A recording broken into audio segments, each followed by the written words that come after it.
Topsy-turvy, things turned upside down, upheaval, people, practices, processes, and places in a complete disarray. I feel possessed to state the obvious. Let's get the elephant out of the room.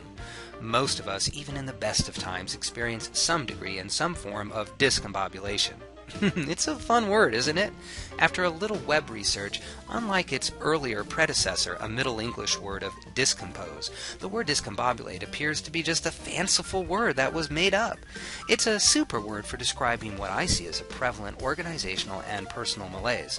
You see, the more things fall apart, the more we seem to be compelled to rewrap our fraying packages with tighter ribbons.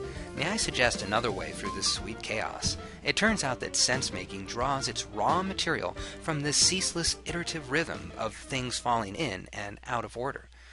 I believe we need to complement our wonderful capacity for sense-making with stories that hang together with clean beginnings, middles, and ends, and dive below the surface. Here, we'll be delighted by another dimension of stories operating on a kind of subtle subatomic level. We'll discover that discombobulation is replaced with beginnings that are really nothing more than story triggers that lead to a new wave of discombobulating stimuli.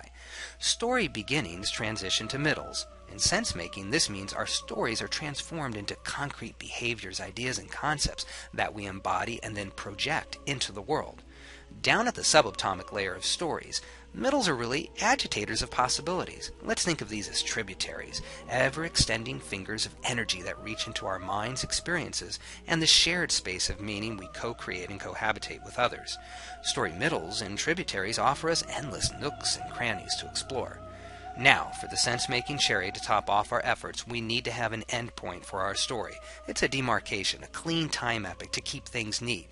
But aren't ends of stories really narrow tunnels that propel our attentions of insight and imaginations into new realms of perceptions, those gracious ahas? To visualize this, I like the image of an hourglass. As the grains of sands go through the narrow middle, the sands drop into a new large container at the bottom.